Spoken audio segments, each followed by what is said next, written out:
दोस्तों नमस्कार। कैसे हैं आप?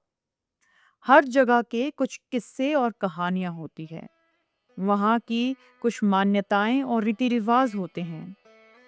हमारी आज की जो मेहमान रहने वाली हैं, उनकी कलम से इस बार कोई कविता नहीं, लेकिन कहानी निकली है।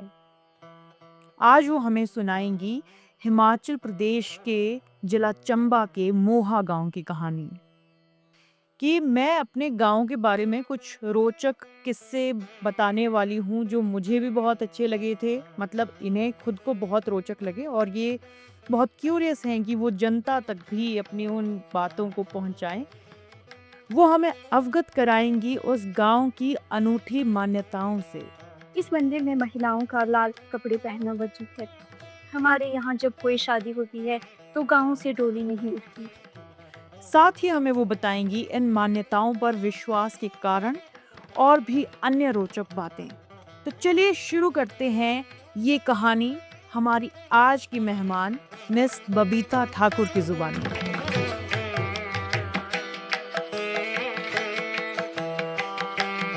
बबीता जी बहुत-बहुत स्वागत है आपका and thank you very much आपने टाइम निकाला और आप एक ऐसी जगह पर आपने स्पेशली जगह चुनी है कि कोई आपको तंग भी ना कर सके और ये एपिसोड भी हो सके। जी, जी। आपका भी बहुत-बहुत धन्यवाद। कैसी हैं आप? मैं ठीक हूँ, आप कैसे हैं? बहुत बढ़िया। मैं अपनी ऑडियंस को बता दूँ कि जब मैंने बबीता जी से कहा कि हमें आज एक एपिसोड रिकॉर्ड करना है, तो इन्होंने मुझे कहा कि मैं अपने गाँव के बारे में कुछ रोचक किस्से बताने वाली हूँ, जो मुझे भी बहुत अच्छे लगे थे। मतलब इन्हें खुद को बहुत रोचक लगे और ये बहुत क्यूरियस हैं कि वो जनता तक भी अपनी उन बातों को पहुँचाएँ। तो क्या है वो? कहाँ से आप संबंध रखती हैं, पहले आप ये बताएँ और उसके बाद आप क्या सुनाने वाली हैं, ये सुनाएँ? मैं चंबा जिले के चुराह क्षेत्र से हूँ, चुराह के मोहा गाँव से। तो उसी के बारे में आज बात करूँगी। तो जिसमें मेरा जो मतलब मैंने नाम दिया था, मोहा गाँव से जुड़े कुछ रोचक तथ्य। मैं स्टार्ट करूँ? बिल्कुल। तो हिमाचल प्रदेश के चंबा जिले की तीसा तहसील में एक छोटा सा गांव है मोहा।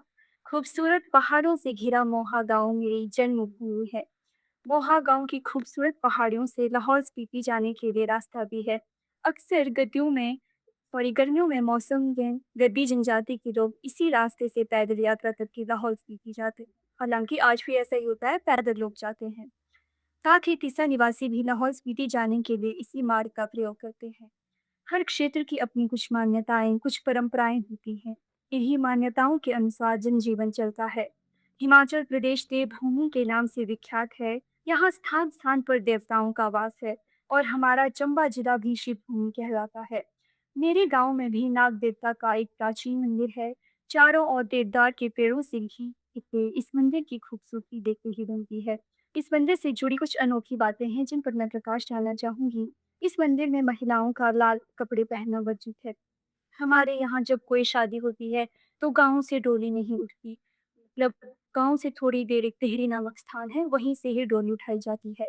ऐसा माना जाता है कि अगर डोली गाँव से उठाई जाएगी, तो नाग देवता रुष्ट हो जाते हैं और शादी में नाच-गाना भी बहुत कम होता है। नाच-गाना या तो बंद कमरे में होगा या होगा ही नहीं, क्योंकि ऐसा माना जाता है कि हमारे जो नाग देवता है, उनको ये चीज़ें पसंद नहीं है। हमारे जो नाग देवता है, वो हिमनाग मतलब उनका हिमनाग नाम से मेरे मन में हमेशा ही ये जानने की जिज्ञासा रही है कि ऐसा क्यों है? नाग देवता टोली, लाल वस्त्र और नाच-गाना देकर रुष्ट क्यों हो जाते हैं? तो जब 2 साल पहले की बात है, जब मैं छुट्टियों में घर गई तो मतलब मेरे मन में बहुत से सवाल थे, तो सारे सवाल मैंने अपने दादाजी के साथ कह डाले कि ऐसा क्यों है? तो दादाजी ने मुझे किस्सा बताया कि जब वे 10 साल के थे, तो हमारे गाँव में किसी लड़के की शादी थी। लड़के की शादी होने की वजह से लोगों ने खूब नाच-गाना किया और घर के बाहर जाकर हमारे ज़्यादातर ट्रेडिशनल डांस होता है, तो जाकर दादी बाहर, जिससे नाग देवता रुष्ट हो गई। जो यहाँ उन्होंने धाम बनाई थी, उसमें से गंदी बदबू आने लगी और उसमें कीड़े पड़ गए। नाट्य में जो जोड़े सबसे आगे नाच रहे थे, उनकी मौत हो गई। इस घटना से सब लोग बहुत डर गए। तुरंत ही उस समय देवता के चेलों को बुलाया गया। चेलों ने काफ़ी कठोर अनुष्ठान करके नाग देवता को मनाने की पूरी कोशिश की। उसी दिन से शादियों में नाच गाना बंद है। ये सब बातें मुझे मतलब दादाजी ने बताई। लेकिन मेरे मन की जिज्ञासा कभी शांत नहीं हुई। यह विश्वास है या अंधविश्वास? ये प्रश्न अभी भी मेरे मन में उठ रहे थे। तो गाँव से थोड़ी दूर अमरोठा नामक स्थान है, जहाँ गुर्जर समुदाय के लोग रहते हैं। अपनी गाय भैंसों के साथ वे गर्मी के मौसम में रहते हैं। नाग देवता का जो वास्तविक निवास स्थान है, उसी जगह माना जाता है। तो स्थानीय भाषा में नाग देवता के जो निवास स्थान है उसे किट कहते हैं, जहाँ 3 साल में 1 बार पुरुष वहाँ जा सकते हैं। किट की मुख्य विशेषता यह है कि वो सबको नहीं दिखता है, वो मतलब किसी-किसी को ही दिखेगा। इस स्थान के साथ लगती एक छोटी-सी झील भी है, जिसे किट के नाम से ही जाना जाता है। जिस दिन तीर्थ यात्रा पर जाना हो तो सुबह जो पुरुष लोग हैं वो 3 बजे उठकर यात्रा आरंभ उन्हें करनी पड़ती है। और जो खाना तथा प्रसाद है वो पुरुष लोग खुद ही बनाते हैं। मतलब औरत जो है इस प्रक्रिया से पूरी तरह दूर होती है। मतलब उन्हें मनाही है वहाँ जाने की। अगर मतलब वहाँ कोई छेड़खानी कर दे तो मतलब माना जाता है कि बहुत विनाशकारी होता है। तो अमरोठा से थोड़ा-सा पीछे एक गुफ़ा जिसे स्थानीय भाषा में कुड कहते हैं, वो है जिसे हमारे वहाँ रानी का बिलिंग कहा जाता है। तो मेरे दादाजी ने मुझे बताया कि भारत जब अंग्रेज़ों का गुलाम था, तो उस समय औरतों की स्थिति असुरक्षित थी। अंग्रेज़ अधिकारी लड़कियों को उठाकर अपने साथ ले जाते थे। उन्हें कोई न्याय नहीं मिल पाता था, जिस कारण चंबा की रानी लड़कियों को उस गुफ़ा में छुपा देती थी। उसी कारण उस गुफ़ा गुफ़ा का नाम रानी का बिलिंग पड़ा। अगर आज भी आप जाएँगे वहाँ तो मतलब उसी तरह की पत्थरों की कुर्सियाँ हमें देखने को मिलती है। अभी भी मतलब मैंने वही चीज़ बताई ना, अगर आप जाओगे ना तो सच में ये चीज़ तो मैंने भी देखी है। तो और उस समय की जो स्मृति है उसको जीवित करती नज़र आती है। गुफ़ा के अंदर और भी बहुत सी ऐसे अवशेष हैं जो उस समय की कहानी कहते नज़र आती हैं। तो ये थे कुछ थोड़े बहुत मोहा गाँव से जुड़े रोचक तथ्य। अपने अंदर ऐतिहासिकता, कुछ विश्वास, कुछ परंपराएँ संजोए हुए मेरा गाँव प्रगति की राह देख रहा है। मतलब जो हमारे नाग देवता है ना, वह उनको लाल रंग बिल्कुल पसंद नहीं है। तो एक औरत ने मतलब किया कि मैं कोशिश करूँगी कि ऐसा क्यों है, हमारे लाल चुन्नी वगैरह बिल्कुल नहीं चढ़ाते हैं। तो उस औरत ने ऐसा किया कि लाल सिंदूर देवता के मंदिर पे अरे-परे डाल दिया, तो कि देखना चाहती थी कि ये सच है कि नहीं। मतलब अभी की बात है, शायद 10 साल हुए इस बात को। तो वो चढ़ा के चली गई। जैसे वो थोड़ी दूर गई तो वो जो सारा सिंदूर था उड़ के उसके माथे पे मतलब जा गिरा, उसका पूरा मुँह लाल हो गया। उसके बाद मतलब वो बेचारी बीमार ही रहेगी। तो ऐसा माना जाता है कि अब जो परंपराएँ हैं उनके अनुसार हमें चलना चाहिए, मतलब वैसे छेड़खानी बिल्कुल नहीं करनी चाहिए। ये सब चीज़ें। जी, बिल्कुल, बबीता जी आपने जो आपके साथ चीज़ें हुई, जो आपने देखा, उन्हें आपने सीधे ही एक्सेप्ट नहीं किया, आपने उस पर सवाल भी उठाए हुँ, और सवाल आप अपने दादाजी के पास गई जो कि बुज़ुर्ग हैं गाँव के और उन्होंने बहुत दुनिया देखी है, उनसे आपने जाना कि ये कैसे सच है और कैसे झूठ है। पहले मैं आपसे जानना चाहूँगी कि आपका जो मोहा गाँव है, आपने मुझे एक बार बताया था कि वहाँ पर सड़कें तक नहीं हैं। आप मुझे वहाँ का माहौल बताइए, वहाँ के लोग, वहाँ के एजुकेशन और बाकी सब बैकग्राउंड क्या है? वो आप मुझे थोड़ा-सा बताइए। देखो, एक तो सड़क नहीं है हमारे गाँव।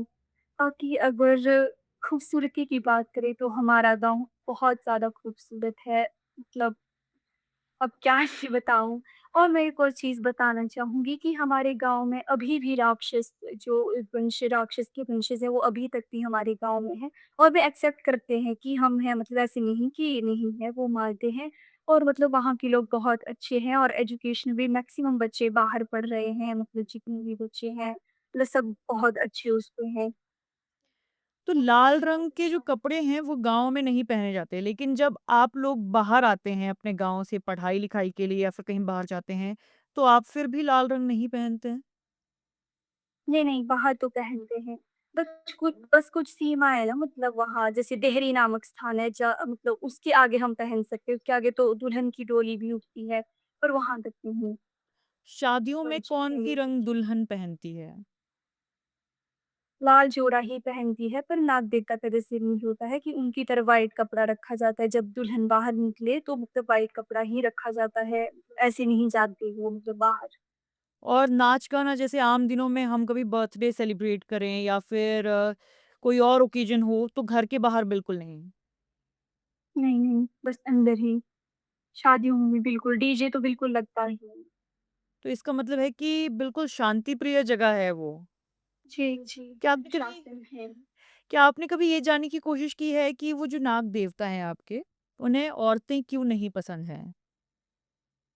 नहीं, नहीं, औरतें तो पसंद है ना, पर कुछ रूल्स है। जैसे मतलब लाल कपड़ा हो गया, ये सब चीज़ें वहाँ पे नहीं है। ऐसा नहीं, जाती हैं औरतें मतलब, पर कुछ एक रिस्ट्रिक्शन अभी भी है। हैं।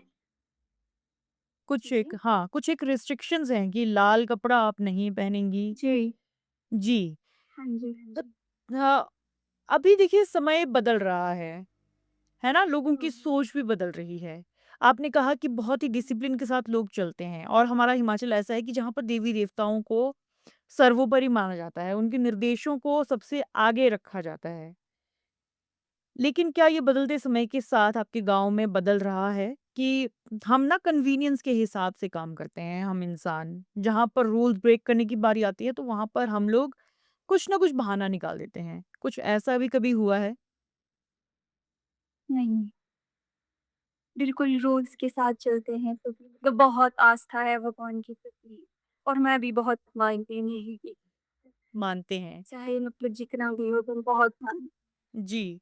और आपने एक बीच में बात बताई कि अंग्रेज़ों के टाइम पर वहाँ पर महिलाओं को नहीं जाने दिया जाता था क्योंकि वहाँ से अंग्रेज़ जो थे महिलाओं के प्रति उनका व्यवहार अच्छा नहीं था जी, जी। और उसकी वज़ह से वो वर्जित हो गया वहाँ पर। महिलाएँ नहीं जाती थी। खुड नाम की जगह आपने बताई ना कि खुड उसे कहते हैं। हाँ जी, रानी का बिड़न बोलते हैं मतलब हाँ, भी उसी नाम से तो प्रचलित। आज भी वहाँ पर महिलाएँ नहीं जाती हैं। नहीं, नहीं, आप समझे नहीं, हुँ। मतलब उस टाइम जो रानी का बिड़न है ना, तो महिलाओं की स्थिति असुरक्षित थी। जो चंबा की रानी थी, मेरे दादाजी ने बताया था, मुझे अब उतना नाम याद नहीं है, वो लड़कियों को वहाँ छिपाया करती थी कि मतलब सुरक्षित रहे, ताकि इतना अच्छा। दूर, मतलब चंबा से हमारा गाँव बहुत दूर है, लगभग 80 किलोमीटर दूर। तो अंग्रेज़ों से मतलब बचाने के लिए वहाँ ले जाया करती थी। ये सब बातें दादाजी ने बताई हैं मुझे। उस टाइम वो 10-11 साल के थे। अच्छा, वो जगह आज भी वहाँ पर है और आपने कहा कि उस गुफ़ा के अंदर वो जो कुर्सियाँ थी पत्थरों की, वो भी आजकल वहाँ पर मिलती हैं। जी, जी, आज भी है वो। हाँ जी। अब मुझे आप ये बताइए कि आपने कहा कि जो राक्षसों के अभी भी वहाँ पर एंसेस्टर्स थे और वंशज। उनके वंशज वहाँ पर हैं। जी, जी। क्या वो राक्षस के जो है वंशज, उनमें क्या कोई भेद है या फिर उनकी प्रैक्टिसेज़, उनके जो रूल्स रेगुलेशंस हैं गाँव में वो अलग हैं, क्या है? नहीं, नहीं, बिल्कुल मतलब सभी साथ चलते हैं। बेशक वो है राक्षस के वंशज, पर ऐसा कुछ नहीं है। चाहे कोई भी फंक्शन होगा, सब बिल्कुल साथ मिलकर जाते हैं, क्योंकि बहुत छोटा गाँव है, ज़्यादा मतलब वो नहीं है बड़ा, तो सब बहुत अच्छे से रहते हैं, मिल के रहते हैं। अच्छा, मतलब ऐसा कुछ भेद नहीं है। हाँ, कि आप राक्षसों के वंशज हो तो फिर तुम ऐसे नहीं, नहीं, वैसे। नहीं, नहीं, ऐसा बिल्कुल नहीं है। तो राक्षस सब मतलब मिल-जुल किस के टाइप के रहते हैं। राक्षस और कैसे राक्षस? पता नहीं ऐसा अब उतना मैंने पूछा नहीं इस बारे, पर अभी मैं कोशिश कर रही हूँ और भी जोड़ रही हूँ मैं इसमें कि मैं इसको बड़ा करना चाहती हूँ, क्योंकि और भी बहुत सी चीज़ें हैं मतलब जो दिखनी है। ऐसा बोलते हैं कि एक जो अमरोठा मैंने आपको बताया वो है घना जंगल। हुँ। तो वहाँ पे इनके जो राक्षसों के मतलब पूर्वज थे, कोई एक गया होगा और मतलब जो राक्षसी मान उनको ये देवी मानते हैं, मतलब बनी के नाम से मतलब हमारे विख्यात है। तो ये मतलब इनके सर पे कंघी थी और वो काम कर रहे होंगे कुछ जो इनके पूर्वज थे। तो अब वो इनको दिखी होगी और उसने उनको आवाज़ लगाई होगी कि तुम, फिर उसने सीधा बोला कि भई मैं तुम्हें अपनी पत्नी के रूप में स्वीकार करूँगा। उसने उसके सर की कंघी खोल दी, जिससे वो माना जाता है कि सारी शक्ति उसकी कंघी में होगी। अब ये तो मुझे पता नहीं है, पर बताते हैं मतलब कि है ऐसा-ऐसा, फिर वो अपनी पत्नी बना के उन्हें जो है अपने घर ले आए थे। उसके बाद इनका वंश मतलब चलता गया और अभी तक है। मतलब मानते लोग, अगर आप जाओगे और उनसे पूछोगे ना, वो बहुत खुशी से एक्सेप्ट करते हैं। और इनका मंदिर मैंने आपको देहरी नामक स्थान बताया ना, उसके आगे है एक मंदिर मतलब बनी का। कुछ भी त्योहार हो तो ये लोग सबसे पहले वहीं जाते हैं, फिर दूसरे मंदिरों में जाते हैं। और वो जो राक्षसी थी जिन्हें वो ब्याह कर लाए थे, उन्हें आज देवी माना जाता है वहाँ पर।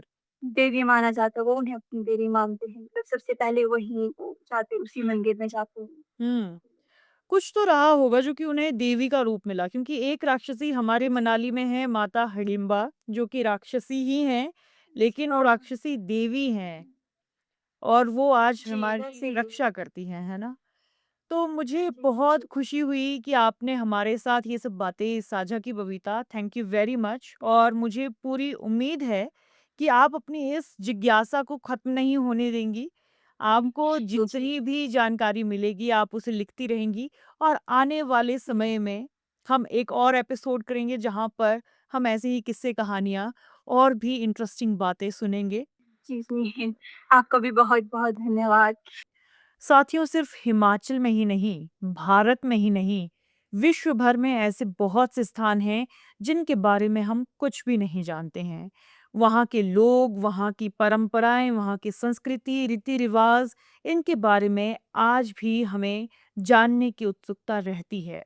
विश्वास, किस्से, कहानियां, मान्यताएं, सच्चाई, ये सब अपनी जगह है। लेकिन दुनिया अपने आप में ही कितने सारे रंगों से भरी पड़ी है, ये भी कितनी रोचक बात है ना?